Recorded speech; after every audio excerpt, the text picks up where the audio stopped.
Okay, everybody, today our goal is to win our pre-release. The only problem is it's going to be in Spanish because when you're in Mexico City, the cards are in Spanish. So, an exciting time, a real challenge, test of our art knowledge. Let's get it done. What a cool thing to see on a walk to the pre-release. One thing I've really liked about Mexico City is all of the trees. It's such a pretty spot. And the weather's great, so if you ever get a chance to visit, I do recommend it. Dove through the doors at my last second to make it onto my train. Very excited stuff.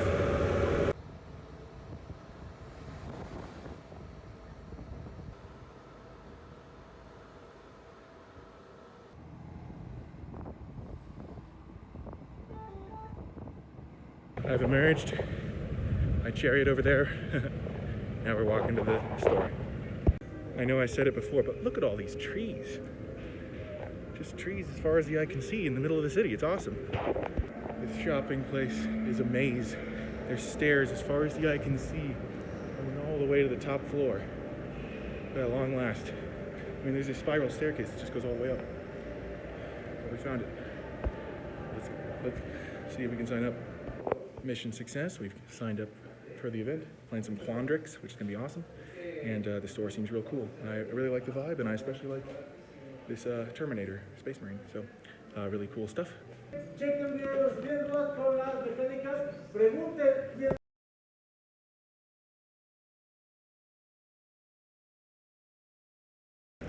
Well, my build is in the books. I got Quandrix, which is what I wanted, and I ended up with a sweet deck. Though I will say, I don't know what any of the cards do, other than by recognizing the art, because, I mean, I can do a little bit of Spanish reading, because I've been studying, but a lot of the cards, I mean, they're all in Spanish. Let's show you some highlights of my deck.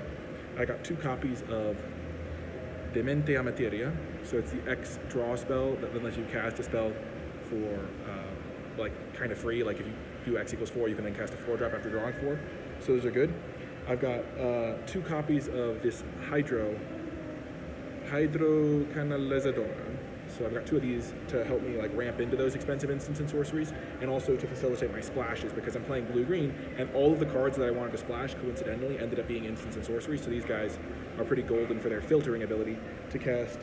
For starters, this card, board white, black, green, pretty cool.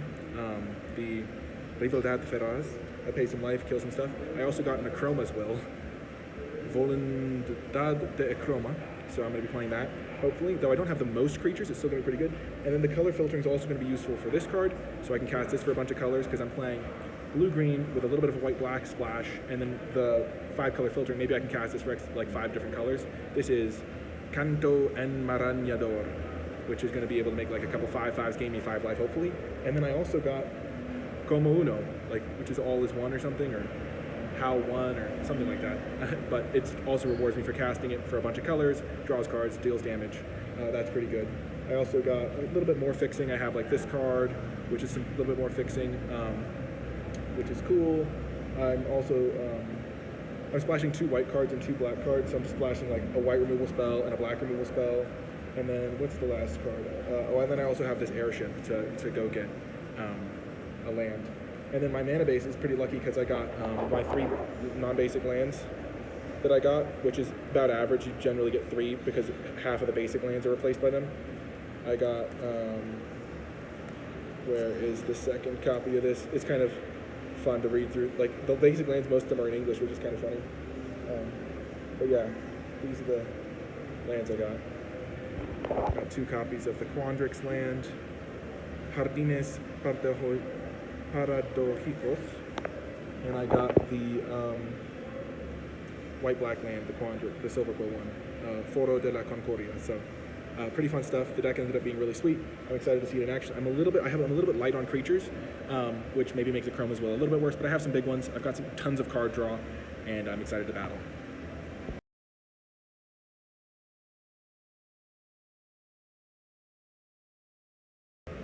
Round 1 is officially in the books.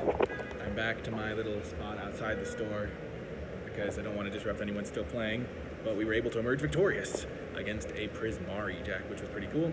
I think my deck just had a great matchup. My opponent didn't hit their second color for a while game 1, And even though it looked like I might have flood out a bit in game 1, I was able to just play my turn to cube guy that has increment and just grow over the course of the game, and then just eventually just grew into be like a 4/4 or 5/5.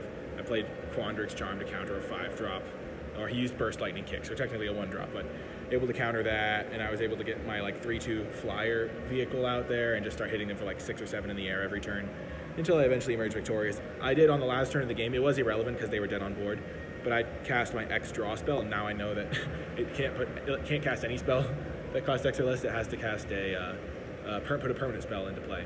So that's good to know, because I just like as I said, it's pretty much pure recall on what my cards do because I don't really understand them as well. Also, just playing a game in Spanish when you're just trying to say, like, my opponent was going first, and for some reason he thought I was going first, and I was like, no, you're going first, but I don't know all the words, so it's a little tricky. But yeah, I was able to emerge victorious in game 1. Then game 2, I was able to chip them down with my flyers and then eventually just like swing in for the win because Chroma's Will is a messed up card. Though even without a Chroma's Will, I think I was pretty good shape because of my flyers, but a Chroma's Will definitely helped. So able to win round 1. This is my like notes for the games, and because I don't know what any of the cards are called, I wrote like deal 4 because that's like their deal 4 spell. Deal 2, loot guy. Burst Lightning because I recognized that one. Tap guy, 2/2 mana guy because they had like the 3 mana 2/2 that like generates mana. Draw a card fractal thing, like the creature that's like a fractal, but it's like power and toughness equal to the number of cards you've drawn.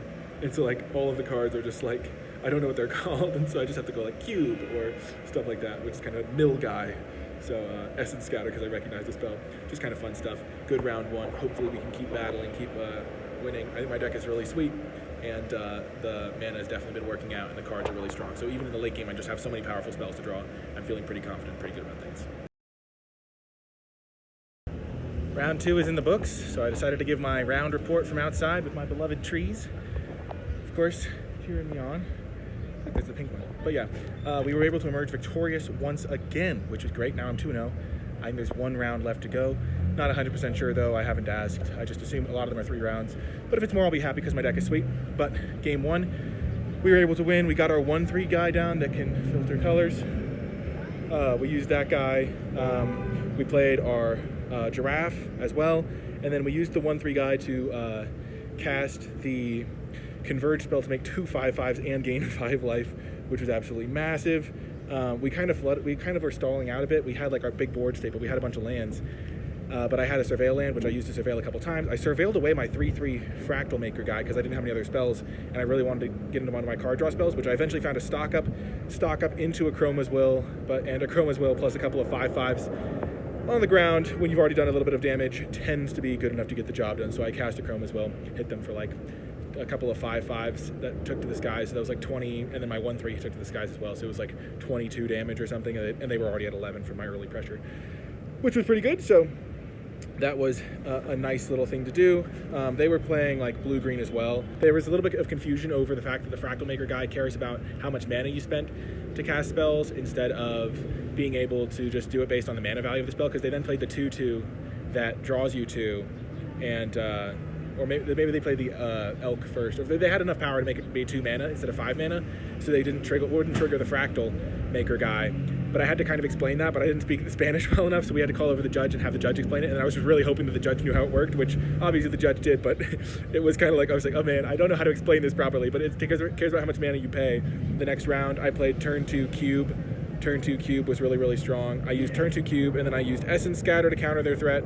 I played cube, and then they played like the 1/2 frog, that guy that could tap it, so they had access to 5 mana. But I played cube, then I Essence Scattered a Terra Fractal, and then they played like the converge guy that cost 5 mana, and I was able to use my destroy target creature that costs 3 or more, like not the cost, that has power 3 or more, and then I was able to play my own 3/3 Fractal Generator guy, and then they played the 3/3 Fractal Generator guy, and I just cast my Chroma's Will again and won the game. Maybe doing the post-round thing outside wasn't the greatest decision because of traffic sounds, but I mean, like, look, cool architecture thing, so huge little benefit there.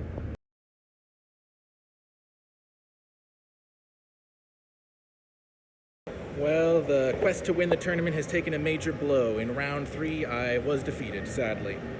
Here's how it went. Game 1, I destroyed. I got my mana rock down, and then I got the fractal enchantment that like grows my creature, like the one that makes a 3/3 and then grows it every turn.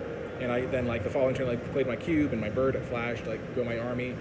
Played my 6/6 the following turn, because I was able to get the board pretty clear when I like flashed in my creature to block, and then I played a Chrome as well, hit them for a bunch, won the game pretty easily. They didn't do anything crazy. They played like the double striker guy on turn 2. They played that double striker every single game on turn 2, which was really annoying.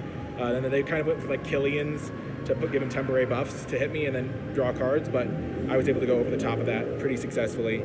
Overall, pretty successful round for me, and I won the first game. Game 2 was where things went off the rails. I had to mulligan because I had like 2 islands and like couldn't cast my spells, so I was like, okay, I'll take a mulligan.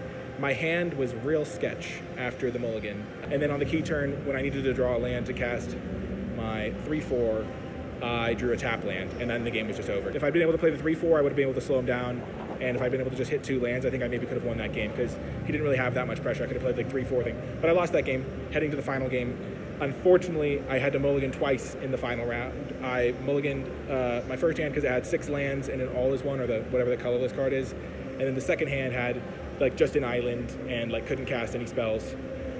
So I mulliganed to 5, but that's how it goes sometimes. You can't win them all. And yeah, they had a pretty fast start. I was really close to being able to get the job done, I think. Almost winning on a mull to 5. My deck's really good. I'm probably going to win this last round, and then we'll just see what happens. Still, coming in the top couple finishers would still be pretty good, and hopefully that ends up happening. I'll check back in after the round.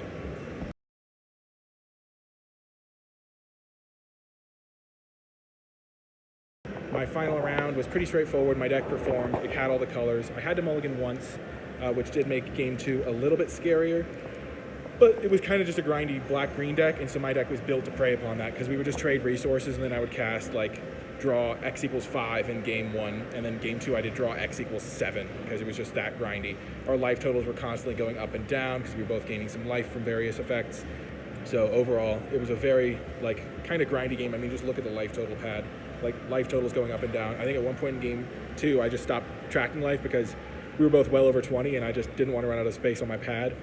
But basically just doing general blue-green things. My splashes were really good. I was able to cast like my board wipe in both games, and just like kind of clear out all the small creatures, and then just follow it up with a bunch of giant stuff. So really good stuff. In game, the board state just got absolutely insane, and overall feels good to end 3-1. I only lost, I mean, every game that I lost was a game where I mulliganed, but I was able to win games where I did mulligan. It just so happened that the mull to 5 was too much, but overall, really fun time. I was able to get a sweet deck, do really well, and I think I'm geared to come in second, fingers crossed. So I'll report back on how that all goes. But, you know, second place, if you can't be happy with second place, you're not going to be happy playing Magic, because you can't always come in first.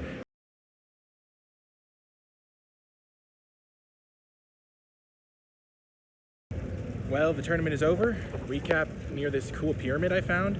We came in 3rd. Let's go. We got 4 prize packs. Pretty exciting stuff. Bronze medal ain't too bad. It ended up being that in the final round, the person with the draw and got the win. So they were 3-0-1. The person that beat me ended up 3-1, and they had the tiebreaker over me. So came in 3rd. There was another person that went 3-1 that came in 4th, and they took a nice picture with all of the champs. So they had a little winner's photo, which was really cool. And overall, 10 points for the winner, 9 for the 3 other finishers. So pretty successful event overall. And I think that I did a great job. And winning 7 games out of 9 ain't too shabby. I mean, 2-0, 2-0, 2-0, and 1-2 is a pretty great result. In any tournament, I think I played well. I think I did the most I could, and doing well in a tournament where the cards are in a different language is definitely an additional challenge, and was very satisfying to pull off. So I hope you enjoyed this look behind the scenes, and I think that this can be successfully called a mission success for sure. That's going to do it for this one, though. I hope you enjoyed it, and I'll talk to you next time.